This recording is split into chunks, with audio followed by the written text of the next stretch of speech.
안녕하세요. 예, 안녕하세요. 저희가 그날 브라이트 헬스하고 한날 네. IPO 상장들에서 또 있었다고 얘기를 들었어요. 네, 맞아요. 그날 이제 네. 덕시모티라고 네. 같이 상장한 회사가 있었고, 이제, 같이 이렇게 지켜봤었던 회사가 있었습니다. 근데 매수는 브라이트 헬스만 하시고 네. 원래 이제 브라이트 헬스 그룹하고 덕시모티하고 이 두 개를 이제 관찰을 했었어요. 그래서 이제 가격이 밸류가 적당한 쪽으로 이제 매수를 하려고 했었는데, 브라이트 헬스 그룹은 제 생각한 밸류에 맞아서 매수를 했고요. 덕시모티는 너무 이제 제 판단으로는 높다고 판단이 돼서 매수하지 않기로 결정했습니다. 어떤 회사인지 간략하게 소개해 주실 수 있을까요? 네. 한번 제가 그러면은 화면 통해서 설명드려볼게요. 예. 덕시머티라는 회사고요. 티커는 DOCS입니다. 이제 여기 블로그에는 어제 나온 거라고 제가 써놨는데 이제 날짜가 지나서 어제는 아니고요. 24일 날 이제 IPO로 나왔고, 원래 공모 예정가는 20에서 23달러였는데 당일에 이제 실제 얼마에 나올지가 결정이 되거든요. 그래서 그날 나온 가격이 26달러로 결정이 돼서 이제 IPO로 나왔습니다. 당시 21.5달러로 가정했을 때 3.83 빌리언이니까 약간 중소형주 쪽에 속한다고 볼 수 있고요. 3.83 빌리언 시총일 시에는 매출 대비로 이게 직전 12개월 매출이 207 밀리언이었기 때문에 PSR 18.5 그리고 TTM PER로 76.3 그리고 순이익은 50.2 밀리언 이렇게 밸류가 측정됐었고요. 기타 뭐 온업십 지분은 32.4%, 글라스도어는 5.0점 만점에 4.7점. 글라스도어 평점이 굉장히 높아요. 이 글라스도어는 사실 직원들의 어떤 회사 분위기, 내부 분위기를 알 수 있기 때문에 제가 이제 종종 참고를 하는 사항이거든요. 평점 굉장히 높다는 건 어쨌든 긍정적인 사항이죠. 참고로 테슬라 제가 찾아보니까 비교하려고 3.8이었습니다.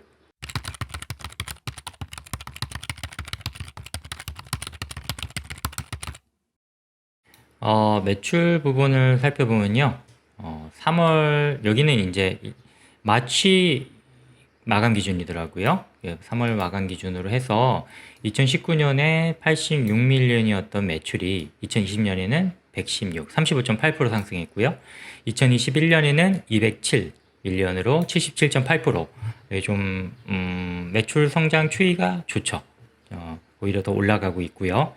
그로스 프로핏 마진은 제가 이제 밸류를 보기 위해서 이 회사의 필수 원가를 제외한 나머지 이익의 그 폭이잖아요. 이게 가능한 폭이 한 85% 내외로 되는 걸로 봐서는 상당히 괜찮은, 역시 이제 소프트웨어 쪽에 속한 IT 기업이다 보니까 상당히 그로스 마진이 높은 것을 확인할 수 있고요. 넷 인컴을 보면은 즉 순이익이잖아요. 회사의 순이익은 2019년 7.8, 2020년 29.7, 2021년 50.2로 상당히 순이익의 성장폭이 좋습니다. 그리고 넷 인컴 마진이라고 해서 이거는 이제 매출 대비 순이익의 비율이잖아요. 이걸 보면은 한 9.1%, 25.5%, 24.3% 이렇게 나와 있는데 이제 저는 개인적으로 좀 한 가지 약간 아쉬운 거는 마진의 폭이 이렇게 2020년에서 21년으로는 넘어가면서 딱히 좋아지진 않았다는 부분은 약간 아쉽지만 그래도 나쁘지 않은 마진 폭이고요. 상당히 괜찮죠, 사실. 그로스 프로핏 마진율이 거의 85%에 육박하기 때문에 아마도 이 넷 인컴 마진도 매출이 증가하면서 좀 더 우상향할 수 있는 그런 여지는 있다고 보여집니다.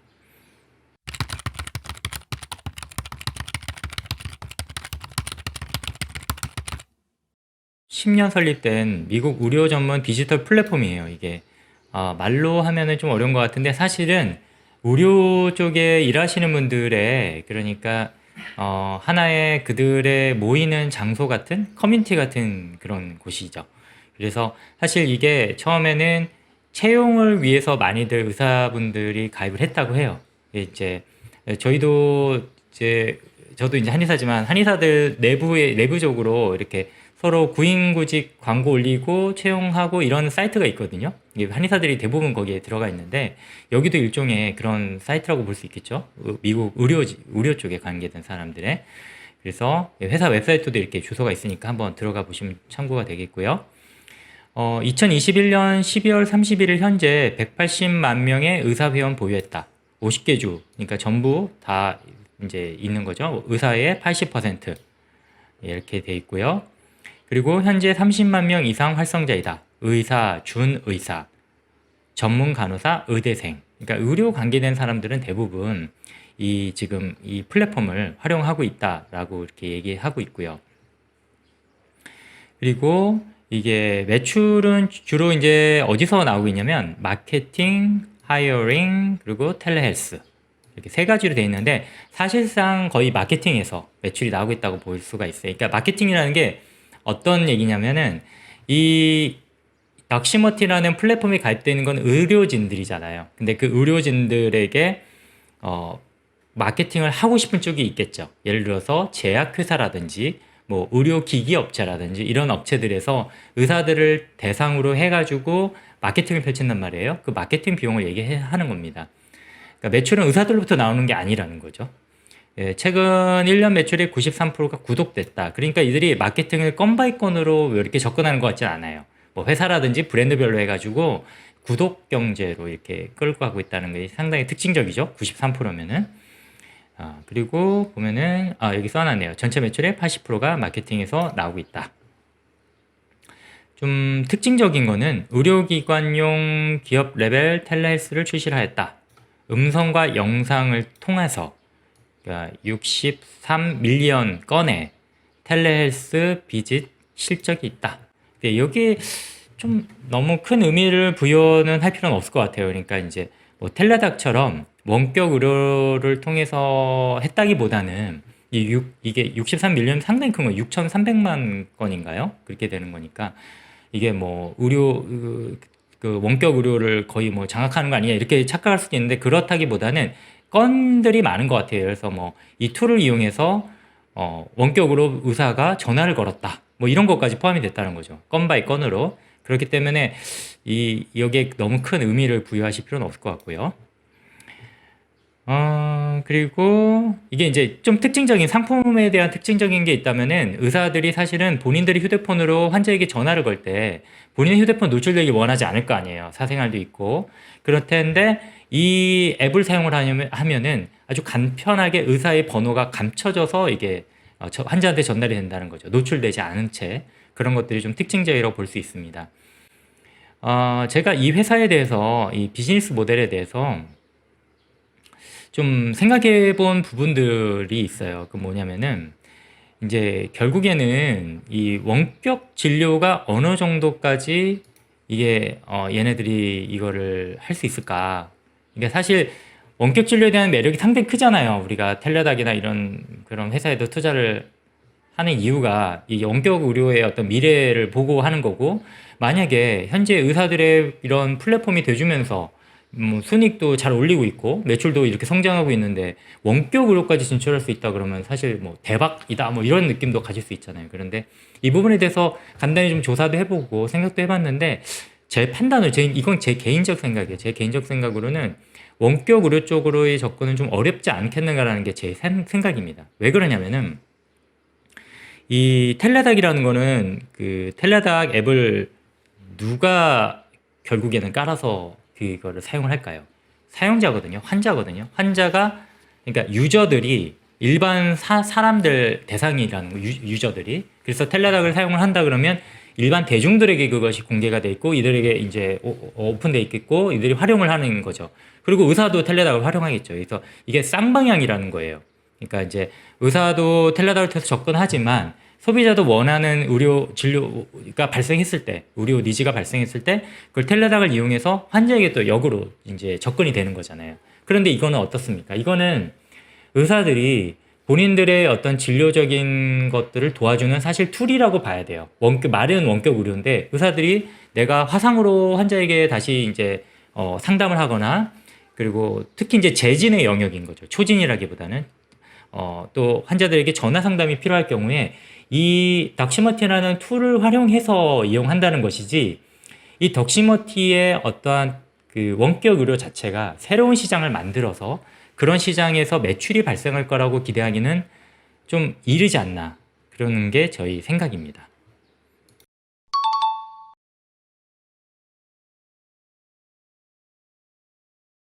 저번에도 말씀드렸지만 이제 밸류 측정이라는 게 절대적인 거는 없어요. 제 나름의 방식으로 이제 여러 가지 방향으로 접근을 하는 건데, 일단 매출 추이를 좀 봐야 되거든요. 매출 어쨌든 성장 기업이고 당장의 PER로 설명하기 좀 비싼 건 사실이니까, 봤을 때 2020년은 이제 3월 마감 기준으로 35.8% 매출 성장을 했던 게 2021년 77.8%로 이제 성장을 률을 높였잖아요. 근데 이런 것들이 상당히 어떻게 보면은 좋은 사인일 수도 있는데, 한편으로 생각하면은 우리가 이제 코로나로 인한 수혜를 어느 정도 봤을까라는 걸 한번 짐작을 해봐야 되겠죠. 그래야지 이 코로나 팬데믹이 끝난 이후에도 이러한 매출 성장이 지속될 수 있는가를 생각할 수 있으니까. 근데 그런 부분을 생각했을 때 이것은 순수하게 이제 저의 어떠한 그런 개인적인 생각입니다. 어, 이게 저는 코로나 팬데믹의 수혜를 봤다라고 판단을 하고 있어요. 왜 그러냐면은 이 의료기기라든지 제약회사에서 사실 의료 쪽에 로비를 상당히 많이 하거든요. 의사들한테도 많이 하고, 한국도 그렇지만 미국도 아마 만만치 않을 거로 짐작이 되는데, 이 비대면으로 접근할 수밖에 없었던 거예요, 마케팅을. 그러다 보니까 이런 닥시머티 같은 이런 의사들이 모여있는 플랫폼을 그들로서는 조금 더 적극적으로 활용할 수밖에 없지 않았을까. 그래서 이렇게 매출이 한 해 동안에 77.8%나 이렇게 성장할 수 있게 된 배경에는 아무래도 코로나 팬데믹 영향이 좀 있을 거라고 판단을 했고요. 그리고 아마도 코로나가 끝나고 난 이후에는 그 전해 매출 35.8% 정도로 떨어진다고 보는 게 그래도 보수적으로 맞지 않나. 그러니까 이제 이거는 하나의 어떤 우리가 밸류를 측정한다는 것은 미래를 측정해보자 하는 건데, 그게 어떻게 알겠어요, 미래를. 근데 하지만 좀 추정을 하는 거죠. 이렇게 코로나 끝나니까 이렇게 좀 떨어지지 않을까. 이렇게 판단을 좀 해봤고, 실제 숫자를 좀 살펴보면은요. 숫자를 살펴보면은, 텔레닥, 많이들 아실 거예요. 텔레닥이랑 이제 원격 의료 회사다 보니까 이게 같이 좀 비교가 될 것 같아서 한번 놔둬봤는데요. 텔레닥 같은 경우는 PSR이 17.5예요. 예. 반면에 이제 닥시머티는 이번에 이제 53달러가 됐거든요. 당일 이제 굉장히 폭등을 하면서 53달러가 됐는데 PR이 188이고 PSR로 봐도 45.6이기 때문에 만만치 않은 밸류죠. 45.6이면은 그 회사의 시가총액을 매출로 나눈 것이에요. 매출로 나눈 게 45.6이라는 건 상당히 높기 때문에 텔레닥의 17.5에 비해서도 좀 높아 보이죠. 반면에 이제 텔레닥은 적자 중이고요.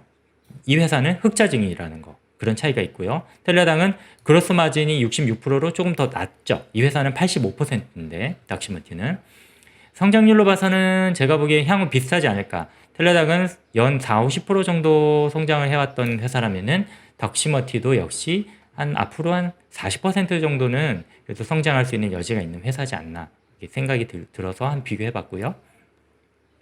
제가 이제 스냅을 예로 들어봤어요. 왜 스냅을 꺼내왔냐면, 스냅이 어쨌든 간에 미국의 이제 10대나 젊은 세대를 위주로 해가지고 이제 성장하고 있는 회사고, 사실 SNS 쪽으로는 떠오르는 그런 회사이기도 하고요.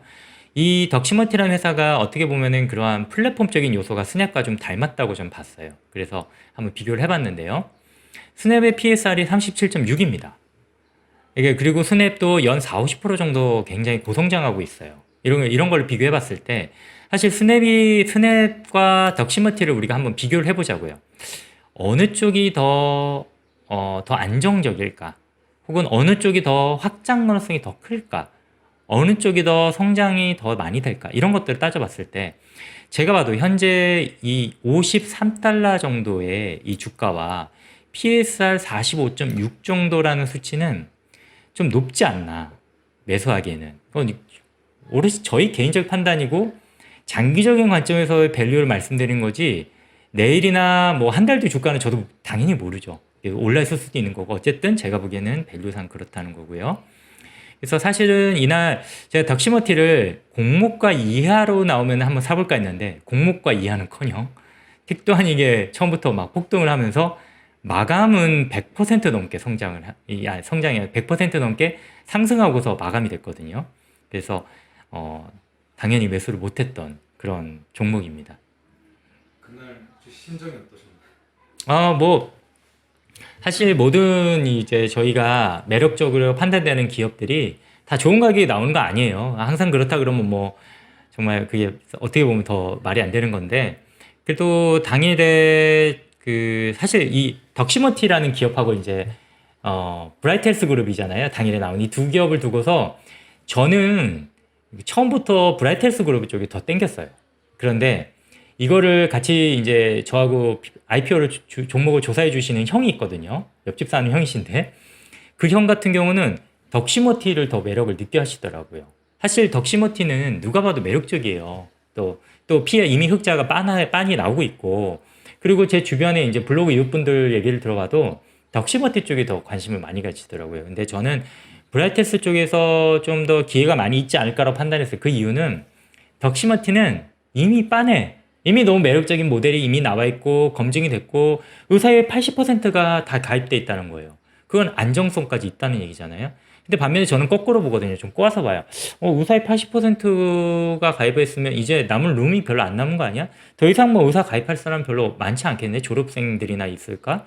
그럼 이게 과연 폭발적으로 앞으로 이렇게 성장 계속 할 수 있을까? 이런 쪽으로 봤다면은 브라이테스 그룹은 아직 그래도 의료보험 이라는 시장 자체가 엄청나게 크고 이 브라이테스 그룹이 적자다 보니까 사람들의 관심이 조금 덜할 거라고 봤어요. 그리고 사람들의 관심이 좀 덜해야 거기서 기회가 있기 때문에 저는 브라이테스 그룹 쪽에서 좀 더 기회가 있지 않을까 생각을 했고 그리고 사실 덕시모티는 좀 이미 흑자가 꽤 나오고 있는 회사이기 때문에 밸류 측정이 좀 쉬워요.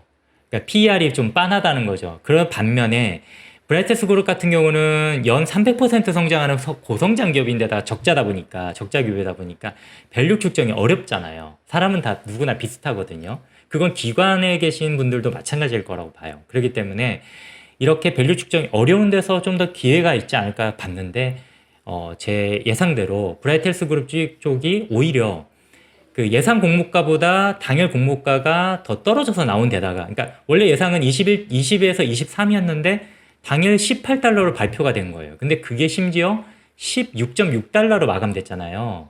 그런데다가 그 덕시모티는 반면에 21에서 23 예정이었던 게 26에 나온 거예요. 제가 23에 아래로 나와도 매수를 할까 말까 했었던 건데 26에 나왔는데 그 26이 하루에 100% 오르면서 53달러로 마감됐어요. 그래서 또 여러 가지를 느낄 수 있었습니다. 요즘 성장주에 대한 좀 이렇게 분위기 자체가 많이 좋구나 이런 걸 느낄 수 있었고 좀 서서히 또 일부 종목들의 거품이 껴가는 게 아닌가라는 우려도 있었고 저는 그렇게 거품을 좋아하는 쪽은 아니거든요. 장기 투자자라서.